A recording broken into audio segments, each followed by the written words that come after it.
श्वेता कोकाटे नावाची मुलगी तेव्हा का समोर आहे, कुठं हरवली राव?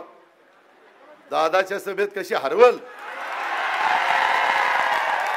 अरे ही काय 500 रुपये देऊन आलेली जनता नाही.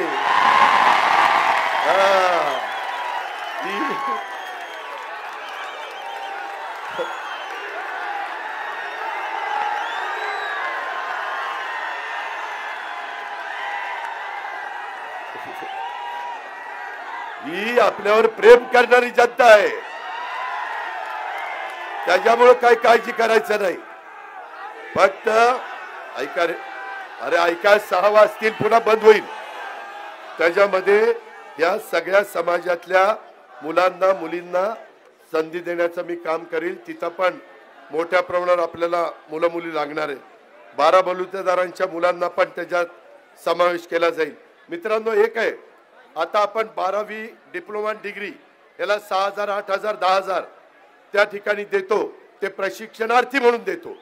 ते प्रशिक्षण घेत आहेत म्हणून त्यांना आपण मानधन देतोय आणि मग सर्टिफिकेट देणार आहे. त्याचाही फार चांगला फायदा हा आपल्याला सगळ्यांना झाल्याशिवाय राहणार नाही. मित्रांनो, मला आपल्याला सगळ्यांना सांगायचं आहे की एकंदरीत मी आपल्याला सांगू इच्छितो की काल मी महाराष्ट्रामध्ये दौऱ्यावर होतो. काल जे टेक्सटाईल पार्क मध्ये घडलं त्याच्यामुळे मला पण वेदना झाल्या. मी तुम्हाला सगळ्यांना माहिती आहे, मी कधी पण माझे विरोधक आले तरी त्यांचं काम होण्यासारखं असेल तर करतो. तर काकींचा तर प्रश्नच नाही, त्या माझ्या आईसारख्याच आहेत. आणि मी खोलात गेलो, मला त्याच्यामध्ये जितेंद्र जाधव आहे का इथं? हा, जितेंद्रचं अभिनंदन करायचंय. त्यांनी नंतर ते सगळं दाखवलं खरं काय घडलं. अरे आपण ठीक आहे ना, घरात जरी कुणी माझ्या विरोधात उभं राहिलं तर त्यांनाही लोकशाहीमध्ये अधिकार आहे, मी त्याच्याबद्दल काही बोलणार नाही. पण इतक्या खालच्या पातळीला जाऊ नका ना, त्याच्यामध्ये सहानुभूती मिळवण्याचा प्रयत्न करू नका ना. त्या संदर्भामध्ये बारामतीची जनता सुज्ञ आहे. मी एवढं काम केलं, मी एवढं सगळं सांगितलं तरी देखील बारामतीकरांनी मला लोकसभेला झटका दिला की नाही.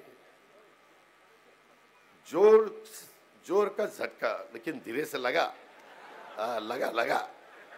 पण त्यावेळेस त्यांनी ठरवलं होतं सुप्रियाताईंना लोकसभेला आणि विधानसभेला दादा. आता ते ठरवलंय ते तसं करा. आता तुम्ही जेवढ्या जास्त मताधिक्याने मला पाठवाल तेवढे जास्त निधी हा अजित पवार बारामती करता आणेल.